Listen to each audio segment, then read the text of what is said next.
Welcome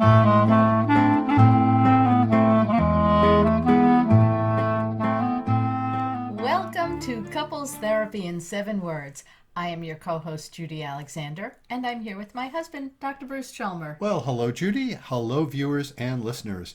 Our topic for today is... Oh no, now I know what he really thinks. Yeah, this is one of my favorite topics to talk about, actually. I guess a lot of them are my favorite topics to talk about, aren't they? And we had a letter that really touches on this nicely, and so we'll be getting into that in a little while. Before we do that, let us put in a plug to let other folks know about our podcast.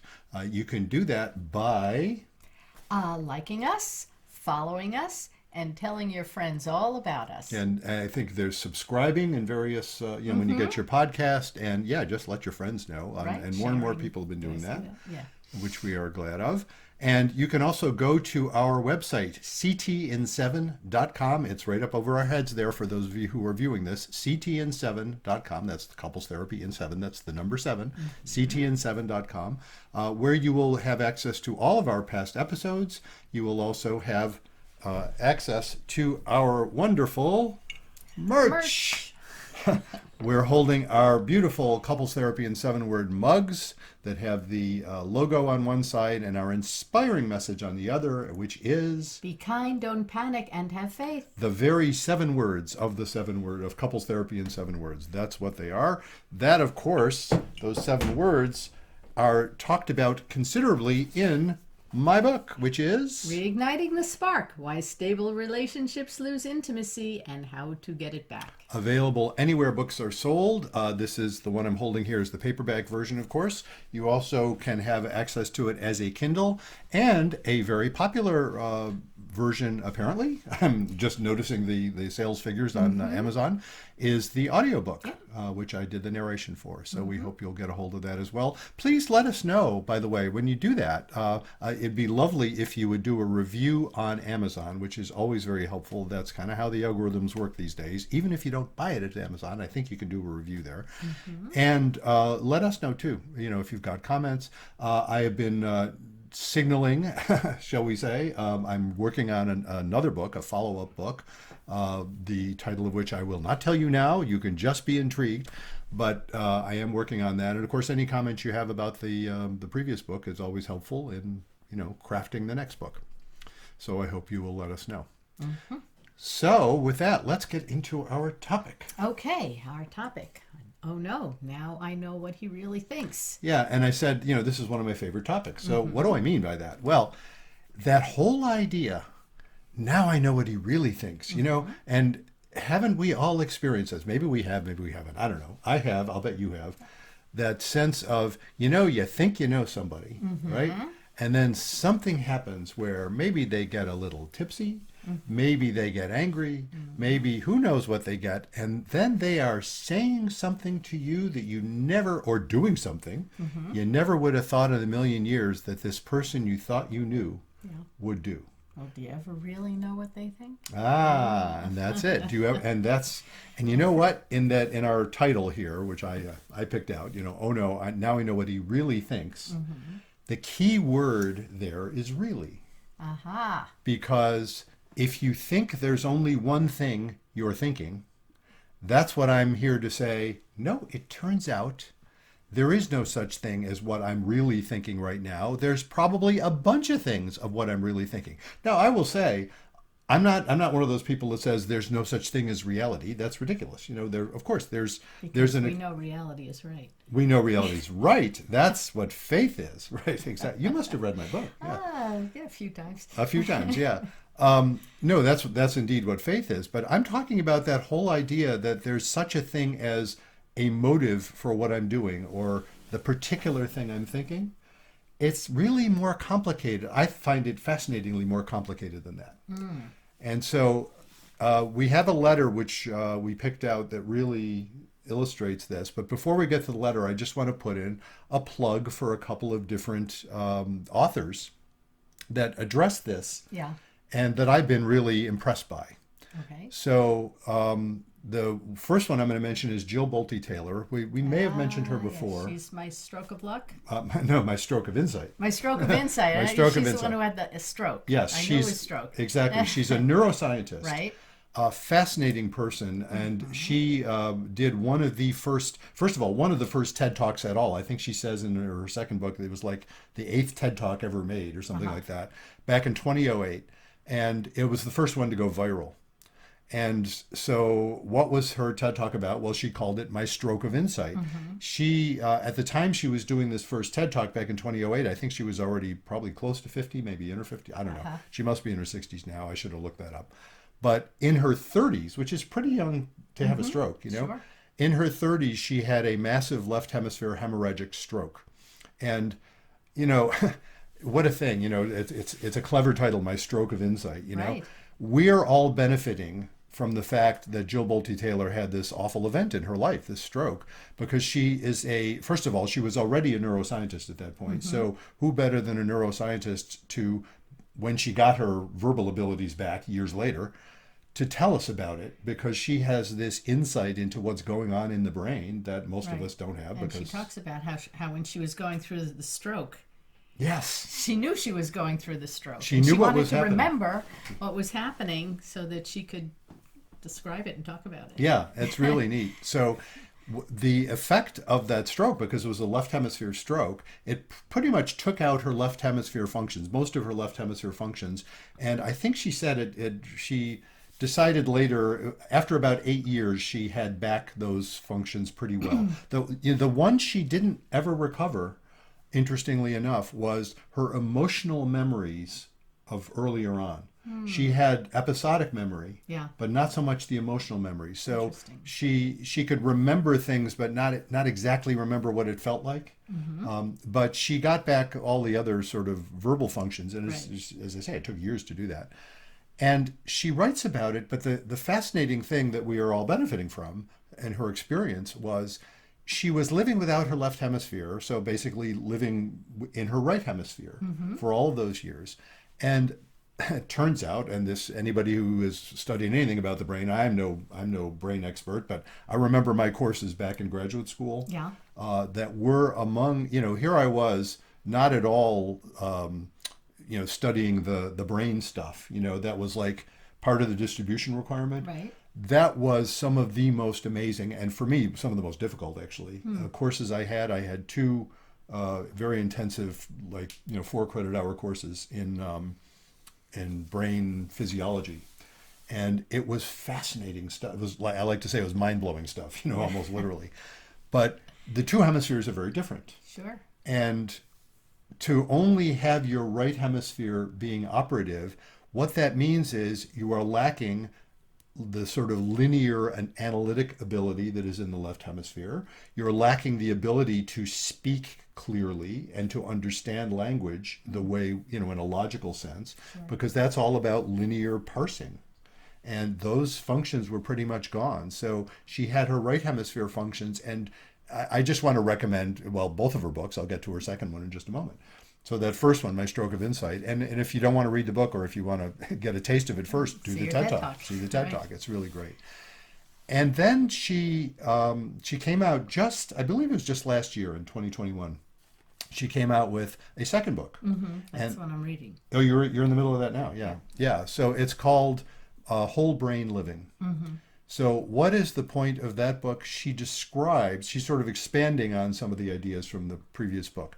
She describes these 4 different neurological structures that we all have, 2 in the left hemisphere, 2 in the right. And if, you know, you do a little 2x2 matrix, it's, you know, left and right hemisphere, and then it's upper and lower, so to speak. So the sort of neocortical functions are the ones literally higher up in your brain, and the ones closer to the midbrain, the limbic functions. And so you have a 2x2 matrix there, right? So you got left hemisphere limbic, left hemisphere neocortical, and the same thing on the right hemisphere. And she says, you know what that means? We're walking around with 4 different characters. And she has a lot of fun, and I had a lot of fun reading it, I'll bet you are too, reading about the 4 characters. She gives them whimsical names for herself and suggests that we all do the same. And I have to tell people, it was before you had read the book. Right. I was describing this to Judy, And I was saying, so, here's Jill Bolte Taylor talking about these four different characters, these four different, one of them is the one that tends to freak out. It's the one that's always on the alert for danger. One of them is the one that is very analytical and plans and analyzes. One is the one that just wants to have fun. That would be the right hemisphere limbic. And one of them is the one that is at one with everything. And I said to Judy, so Jill Bolte Taylor suggests we all give them names. Now, realize Judy hadn't read the book yet. And I said, so what would you call your four characters? And like that, Judy spoke up. What'd you say? John, Paul, George, and Ringo. What else? Of course, John Fabulous Paul. Four. The Fab Four, right. Fab Four. For those, there may be people actually hearing us who don't know who John, Paul, George, and Ringo are, so we should explain. They're the Beatles, folks. And I've thought about it since you said that a few months ago, and I enjoyed it, of course, immediately, because I don't think they exactly map onto the four characters, Right. of course. Not exactly. Not exactly. But close. But there's I just find it fascinating because the fact, if you think about what makes the Beatles, among other things, what makes them so great, you can tell we are major fans, folks. We when we're driving in the car, we're listening to Sirius XM on the Beatles channel. Like, that's what we grew up with, and we're still listening to them. And I'm, folks may know, I do a lot of music, they are musically amazing. Anyway, enough about that. What makes them so great, among other things, is the fact that the four of them really are these different kinds of characters, Right. They don't map exactly, but clearly Ringo's the right hemisphere limbic. Ringo just wants to have fun, right? Ringo is all about I just want to have fun. Can't we just have fun, That's Ringo. Sometimes that right hemisphere limbic is a little bit impulsive. It's not necessarily thinking carefully about all the consequences. Your right hemisphere limbic is how come you wanted to jump out of an airplane when you were in college? That you wanted to experience It's a that. lifelong dream. Yeah, That's why. exactly. And you did that, and your late mother took to her bed for a week, but never once she found out about it. After she found out, may she rest in peace. But that, that's Ringo kind of exemplifies that. And, and then you have George, he's probably the right hemisphere, sort of at one with everything, and the mystic type, whatever. And, exactly where you put John and Paul depends on how you think about it. But they have these four different types of people they're covering. And that's part of what makes that synthesis Right. so evocative. Right, because they each bring something different to the table. Yeah.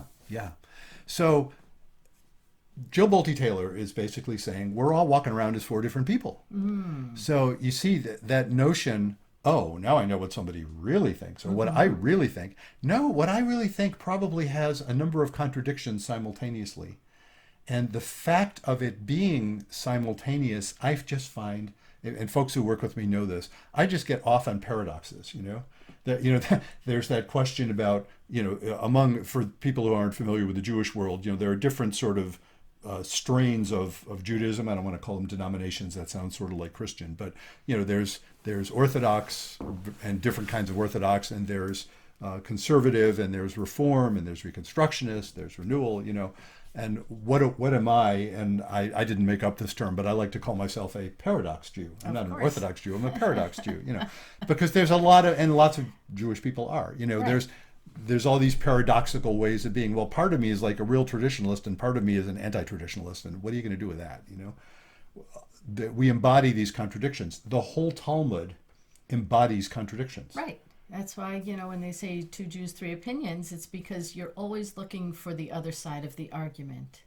And the point of that other side is that they can simultaneously have validity even when they are contradictory. Correct. And that's what's going on in all of this. And that's why I was so taken with Jill Bolte Taylor's idea of four characters. She actually suggests that what we all do is have what she calls a brain huddle. Get them together. When that part that's freaking out is doing the freak out, I think that's her character two. And she says, you get two people together leading with their character two, you're not going to get anywhere in a conversation. It's just going to be a mutual freak out session. But the character two turns out, like they all are, they're all important. They're all valid. They're all necessary. The solution is not to say, oh, well then never freak out, or, somehow cancel the ability of yourself to freak out. And I'll come back to that in a bit too. People try to do that various ways. But what she's saying is, no, they're all important. It's just that you can get them together to help each other out so that, for example, that freak out one, other parts of your brain can help out that part by comforting it, by reassuring it, by giving it what it needs, rather than trying to just stifle it. And I think that's probably why a lot of couples have fights, because they're so rigid in thinking, no, it has to be this way. Yes. And yes. they don't see the nuance that, no, it doesn't have to be that way. It could be 1, 2, 3, and 4. And Yeah. try to, Yeah, and that's the thing, that even internally, if part of me is freaking out because I'm thinking, oh, you have to understand what I'm saying, or you're misunderstanding me or something, there are other parts of me that could say, no, not really, because you've got multiple parts too. And there's part of you that probably does and part of you that probably doesn't. And that's as valid as my part of me freaking out and part of me not. And that's the seeds there for improvement in a couple are really just, I think, really fertile. And the seeds for improvement in society yeah. are fertile when you start to understand that. So I mentioned I wanted to shout out to two different authors. So One's the Bolte other Taylor. one The other one is, it's funny, Dick Schwartz is his name, Richard Schwartz, but it's not so much his work. I mean, he's the one who kind of invented this concept, or invented he systematized it. He came up with what's called internal family systems, IFS. And actually, I enjoyed the fact that in Jill Bolte Taylor's book about the 4 characters, she actually mentions IFS, and she maps TLA. another TLA, yes, and tell everybody what TLA stands A for. 3-letter anagram. That's acronym. Acronym. Yes, 3-letter acronym. Yes, 3-letter acronym. yes, that's my favorite acronym. TLA, 3-letter acronym. It's a self-referential acronym. Yes. So anyway, I didn't mean to get off the IFS thing. Yeah. So well, and she kind of maps her system onto IFS as well, kind of compares the systems, and she has a lot of respect for that. She also, incidentally, maps her system onto 12-step ideas, which I think is interesting, and that brings me back around to something I'd say I mentioned here. What do you do? What do a lot of folks do with that freak out part? Well, one approach that people routinely try, or often try, is to numb it out. Yeah. And substances are really effective at that. Substances or addictive kinds of behaviors of one kind or another are very effective temporarily at numbing out that freak out part, the character 2, as Jill Bolte Taylor would say. And that, of course, has its immediate, the reason people become alcoholics or drug addicts or whatever, I've always commented, it's not crazy. Yeah. It makes a lot of sense. I remember hearing somebody quoting a speaker they heard at a AA meeting. I always thought it was interesting. This years ago, somebody told me this, that they were at an AA meeting and the speaker got up, and it was somebody who was well known in that world, and said, the best thing I ever did was give up drinking. Well, they're at an AA meeting. That's not exactly a surprising. Right. Oh no, I can't imagine that. No, of course, obviously. And then the person said, the second best thing I ever did was start drinking. What? What do you mean by that? What do you mean by that? Yeah. Well, what he was pointing out was, like everybody, he was drinking for a reason. He was drinking for reasons you could argue that were pretty understandable. It is very effective, temporarily, in numbing out things that are otherwise borderline intolerable. And so the fact that people will do that in order to take care of that character too, as Jill would say. Now I'm on a first name basis with her. Of course. I would love you to. and Jill. I haven't even tried to invite her onto our program because she's like world famous. We should try anyway. You know what? Okay. If Dr. Taylor, if your folks are out there, have your people call our people. We're our people. We're our people. Yes, we're it. Yeah, maybe she's her people too. Well, I would really love to interview her. Yeah. She would be fabulous to get on. It's funny. I just wasn't thinking we could aim that high, but by golly, if there are folks who know her, put in a word for us. If you're hearing us and Dr. Jill Bolte Taylor, we would love to interview her. But that idea that a lot of people will try and numb out their character too, it makes a lot of sense.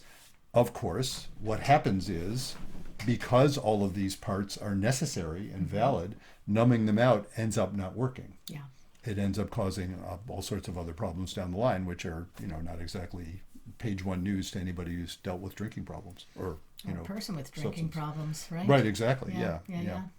So do we want to get into our letter? Let's get into our letter. Yes, a little indeed. bit? Yep. Okay. So, dear Bruce and Judy, you can call me Kat.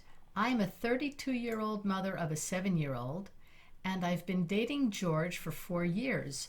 George is not my son's father. My dad was an alcoholic, and my child's father is currently undergoing alcohol treatment.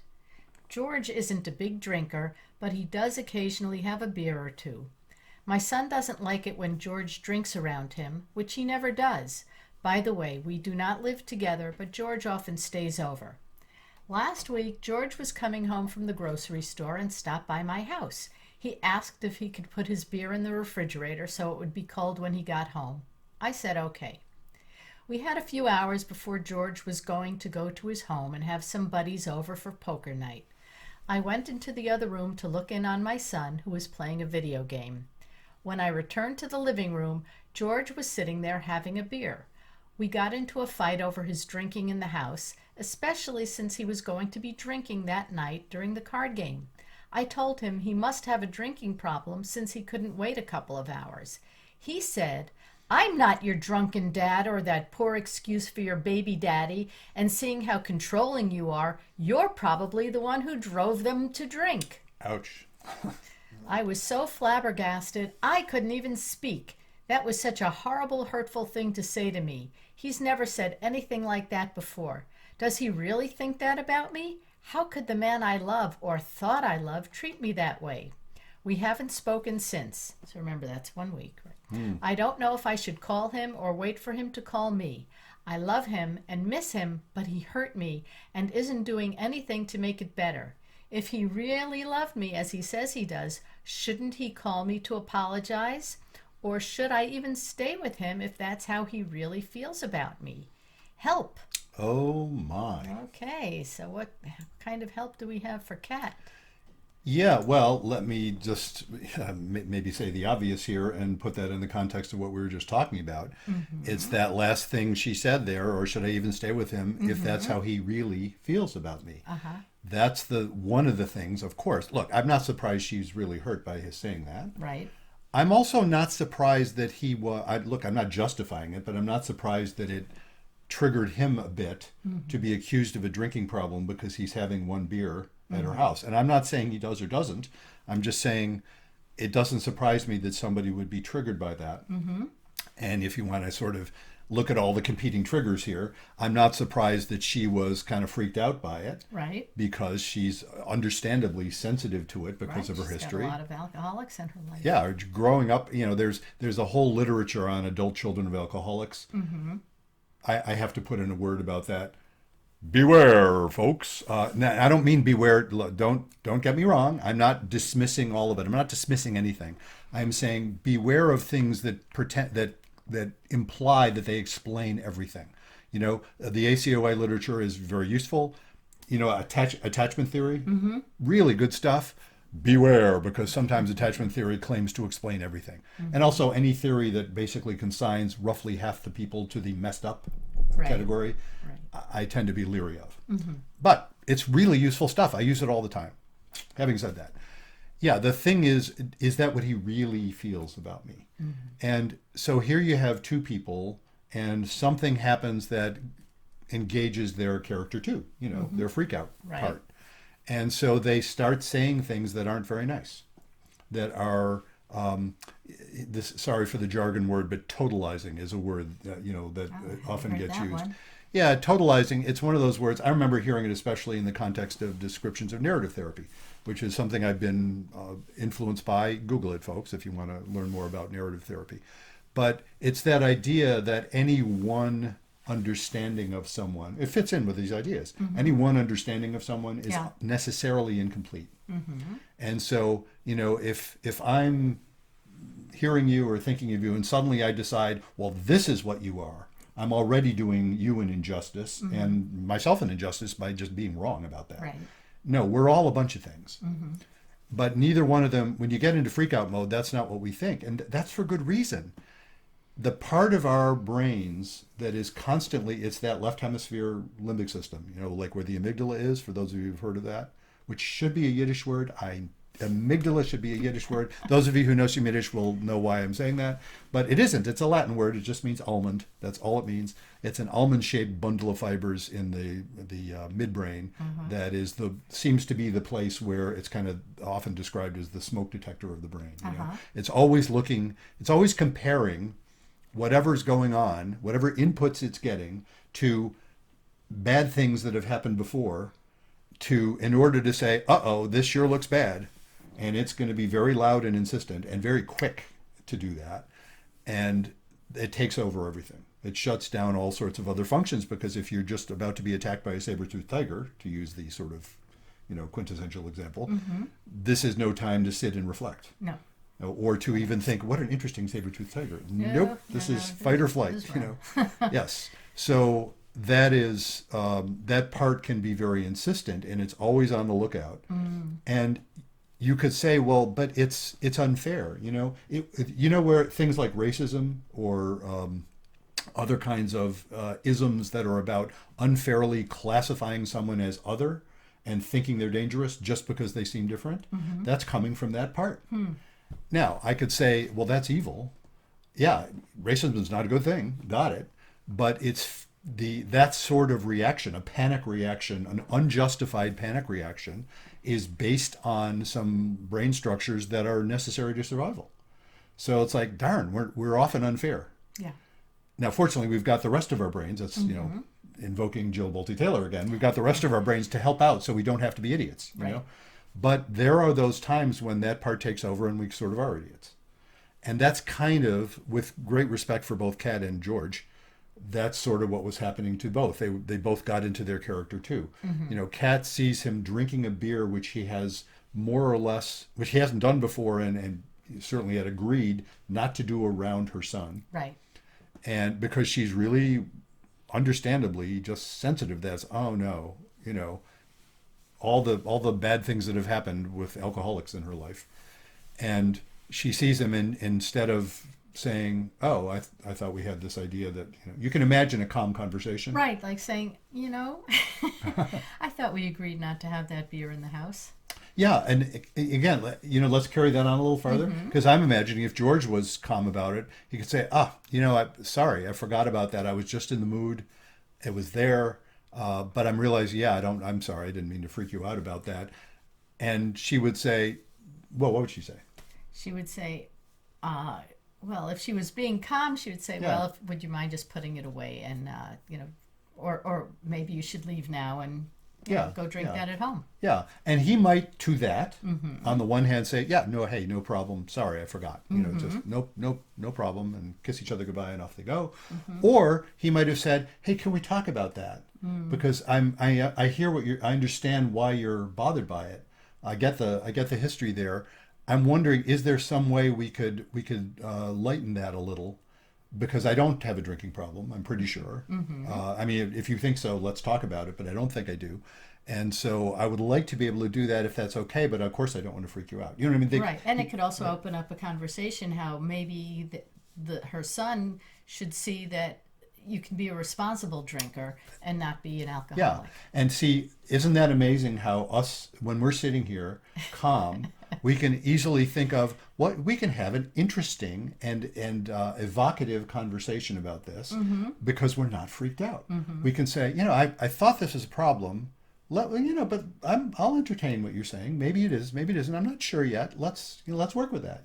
And then you have this interesting conversation. And look, I'm feeling it in my heart right now that I feel closer to you for having that little imagined exchange we just had. Do you know what I'm saying? It felt like, oh, good, we can talk to each other. Right. We can talk to each other in a way. It's funny, I hadn't thought of this until right now. It feels really good to talk to each other in a way that it makes things richer. You know what I mean? It's like to have my assumptions challenged by a person that I love, who I sense loves me, feels good. It feels like a growing seed. Right. Do you know what I mean? Well, because you're not having a knee-jerk reaction and accusing the other person of something, and then that gets your defenses up. Oh, yeah. And, you're getting into that sparring mode. Well, yeah, exactly. Yeah. So, but I want to add to that because what you're just saying is, yes, it doesn't feel bad. Well, that's absolutely true. I'm glad it doesn't feel bad. There's that. So you can be thankful for just that. And there's another element of it that it's generative. It feels like, oh my God, I feel alive to be able to have that kind of conversation where someone is inviting me to question some of my assumptions, but doing it out of love and respect. It's like, wow, let me think about that. And it's also, respectful of both of you. Yeah, exactly. Yeah, it just feels good. Well, that ain't what happened to them. That did not happen here. So. Right. And it's not hard to explain why it didn't happen. Mm-hmm. So there's Kat getting into panic mode when she sees the beer and she's thinking, you can just imagine the cascade of maybe not fully conscious memories that are happening for her about, oh no, here we go again. Yep. Did I I'm going down that rabbit hole with another drunk. With another drunk, exactly. Yeah. And so, oh no, now what's going to happen? And my poor son, which of course the focus on her son is also understandable. Mm-hmm. Look, he could have said, and George. George could have said, why are you bringing your son into this? This is about you. You're a terrible parent. Them's fighting words also, by the way. That would have. Yeah, if he brought that one in. Ooh, oh boy. That would be kick out the door, don't bother coming back. Oh yeah. He didn't do that. No. But he did say some pretty nasty stuff. Yes, he did. That was really nasty because he was insulted. Mm-hmm. So he insulted her right back. I'm not your drunken dad or that poor excuse for your baby daddy. Well, that's bad enough. Yes, it is. Although that part, the poor excuse part is just mean, but he's not insulting her, and she probably agrees. Yeah, that's true. she can join him in being pissed off at the baby daddy. Right. But, and I'm not your drunken dad. He's saying that angrily, fair enough. But that one I would put in the category of, well, not very nice, but fair. Yeah. You're looking at me like I'm your drunken dad or your drunken ex, and come on, I'm not, and I'm annoyed that you're doing that to me. Okay, to me that's like, all right, we haven't left the building, haven't crossed the line yet. We haven't crossed the line yet. Then he crosses the line. Yes. And seeing how controlling you are, you're probably the one who drove them to drink. That's really nasty and really unfair. That is. Not surprised that she's saying, what? How dare you say that to me? And worse, how dare you think that? Never mind, how dare you? If you really think that, I don't even know who you are right now. Yeah. Which is where that's basically what she's saying. Right. So, what do I do when I encounter this? Which, frankly, I do frequently. That's why I enjoyed this letter. Sure you do. That's why I thought this was a very useful, apt topic. So, what I will do with folks, first of all, is try and invite people to a stance of curiosity as opposed to a stance of anger, which isn't always easy. And, how do you do that, right? Well, remember how do you do that? What we were just doing, of course, easy.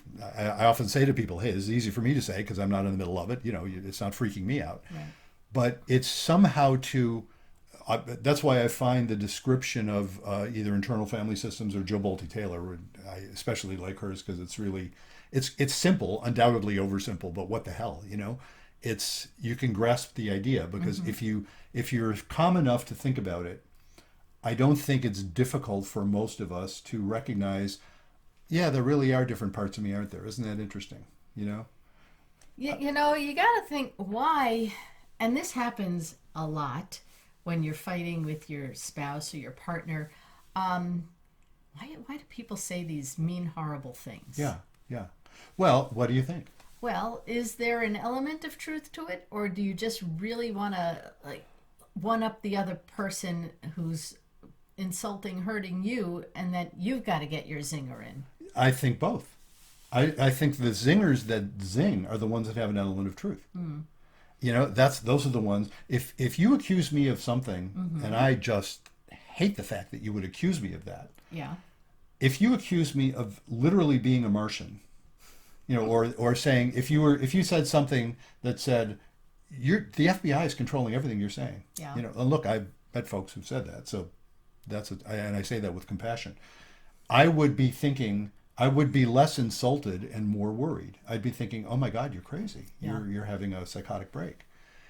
If you said something to me like, you're controlling, well, there's the part of me that resists that characterization because it's not nice and I don't like it. Yeah. There's the part of me that knows perfectly well that it's partly true. That's the part that really pisses me off. Because of course, you know what I mean? And I've tried to do that with folks often. I say, let's kind of detoxify some of this language, you know? To say that someone is controlling is another way of saying they want to have it their way. Well, we all want to have it our way to some extent, you know.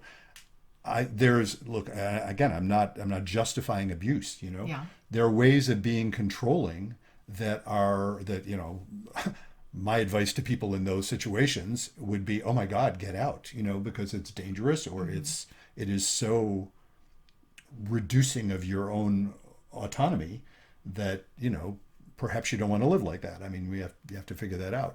But there are other ways that it's not about controlling. It's just about, okay, well, you have a strong preference. Maybe I agree with you and maybe I don't. And look, we get along because your strong preferences I take as, generally speaking, they don't seem to be inimical to who I am. You know what I mean? Even if they're different. It's like, sure, I'll dry the sink. It didn't occur to me until it bothers you. It didn't bother me, but it bothers you, and I'm happy to. It's nothing. It's like, I just like making you happy. It's easy. I'll dry the sink. You had to tell me that because I literally didn't know, but you told me that, and I said, oh, I'll dry the sink. I don't care. You know, if you were mean about it, if you were saying, what kind of slob are you that you would never dry? You know, I would be insulted, and that probably would resist. You know, but you didn't. You were very nice about it. This is let me invoke another author, John Gottman's stuff about the, you know, it's more often the woman and the man in a heterosexual relationship who brings up an issue to be dealt with, because, you know, women usually want to talk about it more than men want to sort of dismiss it, again, stereotypically. But when women bring it up gently and the man actually listens, that's a sign of a couple that's doing pretty well. Because the woman is realizing, I don't want to hit him with a ton of bricks about this, but I actually do care, you know. And the man's thinking, oh my God, no, I'm happy to, if you got a problem, I love you, and that's my problem too. And I'm happy to help you solve it, you know, even if it had never occurred to me, you know. So that, you know, a couple's doing well when they're in that mode. That's not where this couple was, because they crossed over into panic. Right. So let's get back to Kat's question. Yes. Should I even stay with him? Yes. If that's how he feels about me. And you know, that particular question I have a stock answer to. I don't know. Which is to say, no, I almost never. It's funny. Let me talk about this, because Okay. this is kind of central to how I work. Okay, Dr. Chalmer, go ahead. Yes, I'm listening. Indeed. As compared to many other therapists, and I only know this from talking with other therapists and also hearing people's stories. Right. And a lot of therapists are like this. A lot of therapists, myself included, really try to avoid giving advice per se. In other words, suggesting, yes, this is what I think you ought to do. The reason being that, first of all, I think it's arrogant to do so. It implies I would know better than somebody who, you know, the vast majority of people who are seeking my help are intelligent and not crazy. So who am I to say what they're supposed to do? Oh, and moral, typically. Not perfect, none of us is. But, you know, I mean, I will share my values with folks, not to impose them on them, but to be transparent about that. I'll say, well, you know, I think what you're doing is wrong, but let's talk about that. You know, you may disagree with me. But this isn't about wrong. You know, should I stay with him or not? There's no moral issue there in the sense that she can stay with him or not stay with him. That's a, you know, there's no element here that says, oh no, it would be immoral to break up with him, or immoral to stay with him, for that matter. So it's not that issue. And moreover, it's not only arrogant for me to do so, but I genuinely think that whatever I would come up with wouldn't necessarily be the right course. You know, I might have my thoughts about, oh my God, don't stay, you know, but it's funny, this just within the past 2 weeks, for the first time in ages, and I think this has something to do with my getting older too. I was talking to a couple who were a lot younger. I think they were in their 20s or maybe 30ish, something like that. And it was like a second session. And they had laid out some stuff in the first session. We were talking in the second session, and it was I obviously won't get into any details, but it was a kind of situation where I said, I virtually never give advice, but here's the exception. I'm actually going to say, this is what I think here, because this seems to be what you're presenting. And what I was telling them was, this is the kind of situation where it really doesn't seem likely you're going to be able to stay together. This is the kind of situation where you might want to say, you know what, let's part company. These are people who were not living together. They hadn't been together that long. One of them had been unfaithful, clearly, and the unfaithfulness was in a context of not being done with a previous relationship. It was that kind of thing. Yeah. And the one who had been the one who wasn't unfaithful was saying pretty clearly, that person was pretty clearly saying no, they didn't think it was going to be good to stay together. So I was just trying to help, and the other person kind of already knew that. I was just trying to help them face that reality. And I said, no, this is the sort of thing where, get in touch in a year or two if you want to and see if you're still available, and maybe you'll be ready for each other then, but it just doesn't seem like it's going to work. And they both kind of recognized that. So there was an exception. And I say, I think that had something to do with the fact that I'm this old guy and these young folks were, consulting me, and they wanted to hear this sort of fatherly advice from the old guy, and it felt right. And they seemed to be very, very appreciative of it. I still wasn't saying do this, but anyway. Well, I'm going to give Kat some advice. I know you are not averse to doing that, and no, I'm not a therapist, so I give advice exactly. freely. So go for it. Yeah, what's your advice? Okay, so you had a really bad situation. You have 4 years invested in this relationship. Other than this latest thing, it sounds like, George is a pretty stand-up guy. His son likes him. 7-year-old, so he's been in this kid's life since he was 3. You had a bad episode. Clearer heads are prevailing. Give him a call and say, I think we need to talk about what happened last week, and I'd love to explain to you, now that I'm a little bit more calm, what I'm thinking, what I'm feeling, something like that in that situation. And I really want to hear what you have to say. And can we sit down and talk about this, just the two of us, in a quiet place where we're not going to get on each other's nerves or yell, and just really hear each other out. Yeah. Without freaking out. Yeah, and look, that's. I suppose I wouldn't give that as advice to do this. That's basically what I would be inviting them to do if they were consulting me in a session. It's pretty much exactly that. It's like I was saying, invite them to a stance of curiosity. And that's what you were just describing. She was in that place. She said, you know what, now that I'm calmed down, I'm not freaked out. And see, let me put this in the terms we've been talking about, it, Joe Bolte Taylor terms, The part of me that was, she could understand this about herself. Part of me was freaking out right then. I saw the beer. I just went to freak out land. She could, if she really felt this way in her heart, she could say, I think I'm sorry I leapt to that conclusion. I know that's kind of an insulting thing to say. And I was also really hurt by what you said. And he, if he were in that space, could well be saying, I'm really sorry. I was really angry when I said that, and that was very unfair of me. What people often say, because I have conversations like this with folks very frequently, they'll be going over a fight they had, Sometimes people will say, I didn't mean that. Right. And I like to point out, interestingly, yes, you do. Well, but no, I have to be careful how I say it. Unless, No, part of you meant it when you said it, because you're not crazy. Do you see what I mean? It's not like you were taken over by some, external force. Part of you meant it when you said it. It was mean, but part of you was feeling really mean. You wanted to hurt her. Sure. And there was a grain of truth in it, enough of a grain of truth to say, you're so controlling. Now the bit about you drove them to drink, that's just grossly unfair, highly unlikely that that's how that happens so simply. But the element of his being angry and calling her controlling, all right, it was coming from somewhere real, but it was the freak out part of him that was coming from. Right. And then there's those other parts that wouldn't mean that at all, that would understand much better. She's not being controlling, she's being panicked. Right. I can understand that, and if they could start to understand, oh, you were freaking out and so was I, then they can come to appreciate, oh, well, I can forgive you for that because I know what that feels like. Yeah. And It better not happen a lot. No, no, but I think Yeah. that they need to talk with each other to find out their triggers Mm-hmm.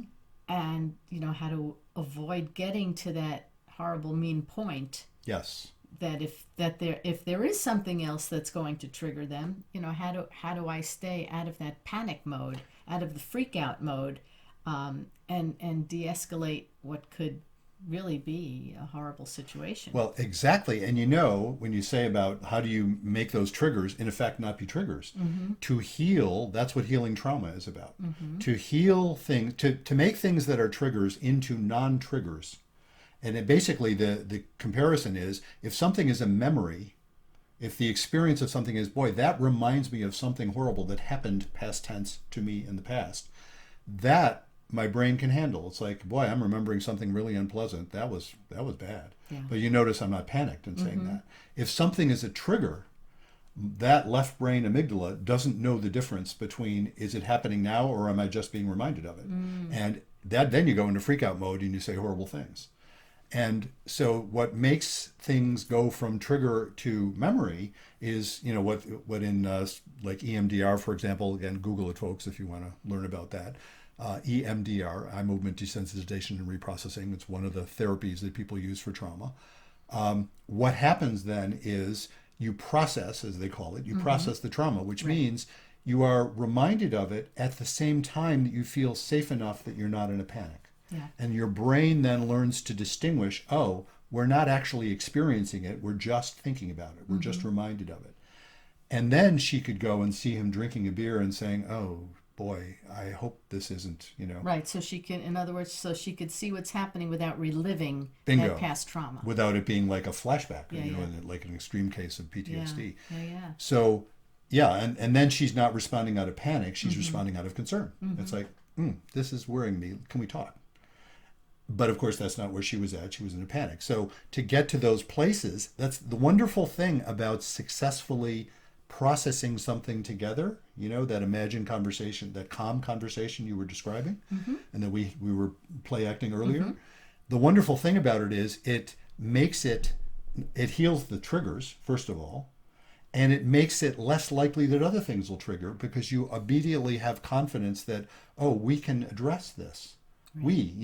I can bring it up with you, you can bring it up with me, and neither one of us has to freak out. We can say, oh, no wonder this has really been worrying us, interesting. I don't like, he could be saying, I've had past relationships where I felt really controlled and it's been really awful. I've dealt with other people in past relationships who've been really mean to me, or whatever. And, they can process that stuff and then say, oh, wow. And then you come to appreciate it, which is really fascinating, I think, to look back on an incident like this and say, boy, that was painful, but look how much better off we are for having gone through it. And, people describe that of all kinds of events that are just awful events. I mean, sexual abuse, Yeah. It's not like I've never heard anybody say, well, I'm glad I was sexually abused. Of course not. Yeah. I have definitely heard people say, oh, it was awful that I was sexually abused, but what I have gone through to heal from it has made me a better person in a lot of ways. So, I never recommend, well, it's the same thing for a couple with affairs. I never recommend, hey, have an affair, that'll improve your relationship. No, folks, it won't. But if a couple is facing that and manages to survive it, the only way they manage to survive it is their relationship gets better than it was. Because the conditions that led to that affair, they have to be able to address with faith, right? They have to have faith in that process. And when they can do that, they will often find, oh my God, we have more appreciation for each other than we ever had. And that's, that is what intimacy is all about. Well, Kat, we hope that is helpful to you, and we wish you and George lots of luck, however it turns out. And you know us, we're rooting for the couple, so That's right. let us know how things go. Yeah. And so if any of you have a question for me and Bruce, you can write to us. You can write to Bruce, Bruce at ctn7.com. There it is. Or Judy at ctn7.com. Or you can just visit our website, ctn7.com, and you will see a way in which you can write to both of us. Or you can suggest topics for our program. And you can suggest guests. You could even suggest yourself to be a guest on our show. And moreover, as several people have done in the past several weeks and months, you can sign up for a time to be interviewed by us, because there's a link right to our calendar, or the calendar we use to schedule our recordings. And you can do that right there from ctn7.com. And when you do that, in the process of doing that, we ask you some questions like, hey, what would you like to talk about? That's how we'll, and, tell us something about yourself, and, any of those reasons why you might or might not be a good fit for the program. And lots of people have been a good fit for the program, and we've interviewed them and had a lot of fun. So we do invite you to do that as well. And let us put in another word for... Reigniting the Spark, Why Stable Relationships Lose Intimacy and How to Get It Back. Yep, the book that started it all, right? That is actually historically how this all happened. We did there's a pandemic on, folks. You remember that? You don't have to think back very far to remember it if you're hearing this anytime around the time when we're recording this in 2022. May 6th of 2022. And so we couldn't do a live book launch, so we did one online, and the two of us did it together. We had a lot of fun, and we're thinking, well, gee, let's do a podcast, and the rest is history. We've been doing it close to 2 years. 2 years later, here we are. Yeah. So, with that, until next time, remember, be kind, don't panic, and have faith.